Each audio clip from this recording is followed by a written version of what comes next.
Di Al-Quran istimewa, ada peruntukannya. Tapi ada salah satu ayat yang bisa memberikan inspirasi kepada kita, diterapkan di setiap kehidupan, termasuk ketika akan berinteraksi dengan Al-Quran. Doa ini tercantum di Quran surah ke-21 Al-Anbiya di ayat 87 sampai 88 pada kisah Nabi Yunus alaihissalam. Dari 83 sampai 84 Nabi Ayub alaihissalam, Nabi Zakaria yang kemudian selanjutnya 85 86, 87 88-nya kemudian masuk kepada kisah Nabi Yunus alaihissalam. Wa dannuni idh dhahaba mughadiba wa dhanna an lan naqdir alaihi fanada fi dhulumati an la ilaha illa anta subhanaka inni kuntu minadh dhalimin. Nah, ini dawamkan doa ini. Termasuk kalau kita ingin berusaha berinteraksi dengan kebaikan, kayak kita misalnya mau coba menghafal Quran, kayak kita mau coba membaca Quran dengan baik, atau kita coba misalnya mendapatkan kesuksesan dalam pekerjaan, atau kita mengatasi gangguan dalam kehidupan. Ini masuk semuanya. Kenapa? Karena dasar pertama, ini ada 3 bagian di doa ini yang penting kita garis bawahi. Pertama, la ilaha illa anta, ya, awas. 2, subhanak. 3, inni kuntu minadh dhalimin. Jadi kalau kita zikirkan misalnya la ilaha illa anta subhanaka inni kuntu minadh dhalimin, la ilaha illa anta subhanaka inni kuntu minadh dhalimin. Kalimat la ilaha illa anta, yakni la ilaha illallah, ini dasar semua kehidupan kita. Dahsyatnya kalimat ini. Ya, dari kalimat inilah kita tercipta. Dari kalimat inilah kita diminta untuk beribadah. Makanya beliau tadi menyitir Quran surah ke-51 Ad-Dhariyat di ayat ke-56. Wa ma khalaqatul jinna wal insa illa liya'budun. Tidaklah aku ciptakan jin dan manusia kalian kecuali untuk menyembah aku. Dan penyembahan pertama itu ditafsirkan kalimat la ilaha illallah. Quran surah Thaha ayat ke-14. Innani anallahu la ilaha illa ana fa'budni. Wa ma khalaqatul jinna wal insa illa liya'budun. Jadi tujuan kita beribadah kepada Allah Subhanahu wa taala untuk la ilaha illallah. Hadirnya kita di sini, hidup di dunia la ilaha illallah. Bahkan orang berjuang jihad fisabilillah sampai wafat karena la ilaha illallah. Bahkan orang kalimat terakhirnya dalam hidup untuk la ilaha illallah. Kalimat akhir hidupnya, man qala la ilaha illallah fi akhir hayatihi dakhala al-jannah. Kalau ada orang bisa mengucapkan la ilaha illallah akhir hidupnya, dijamin oleh Nabi sallallahu alaihi wasallam dengan lisannya masuk surga. Bayangkan, kita hidup untuk la ilaha illallah, berjuang untuk la ilaha illallah. Wafat pun bisa mengucapkan la ilaha illallah. Dijamin semua kebaikan.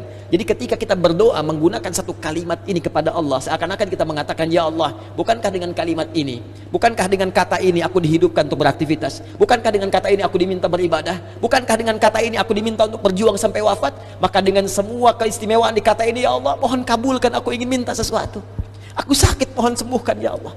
Aku dikerjai orang, mohon lindungi, ya Allah. Aku punya kesulitan, mohon mudahkan, ya Allah. Subhanak. Subhanak, kata subhanak itu menafikan semua yang tidak setara dengan sifat-sifat Allah. Ya, contoh orang mengatakan Allah punya anak, makanya turun Quran surah kedua ayat 116. Wa qalu ittakhadallahu walada subhana. Tepikan semua yang tidak ada hubungan dengan Allah Subhanahu wa taala.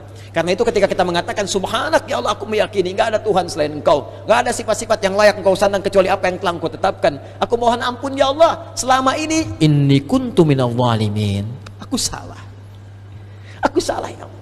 Aku katakan Tuhan hanya Engkau, tapi aku kadang diperbudak dunia.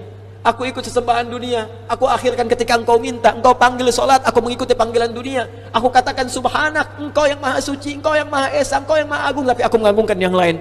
Aku salah, ya Allah. Inni kuntu minadh dhalimin. Aku salah. Nah, kalau kita dawamkan doa ini dalam kehidupan, la ilaha illa anta subhanaka inni kuntu minadh dhalimin, maka satu kalimat ini adalah kalimat yang sangat indah yang bisa mempercepat doa. Tahu dari mana ini semua? Jawaban ayatnya, lihat ayat selanjutnya, fastajabna, istikhdami fa, harfu atfin rabitin baina syai'aini bila hudud.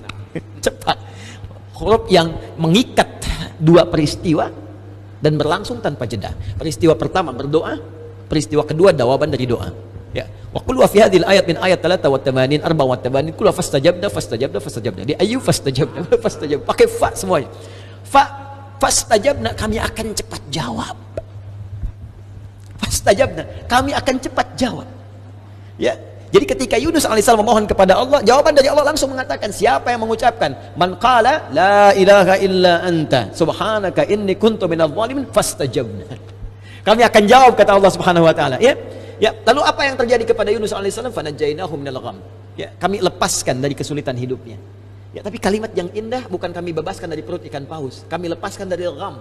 Gham itu kalimat yang umum, ya, masih luas, sesuatu yang membuat kita gelap. Bukankah Anda kalau mendapatkan berita dari kantor, Anda sekarang berhenti kerja, gelap langsung. Padahal harinya siang. Bisa kepleset di jalan, gitu kan?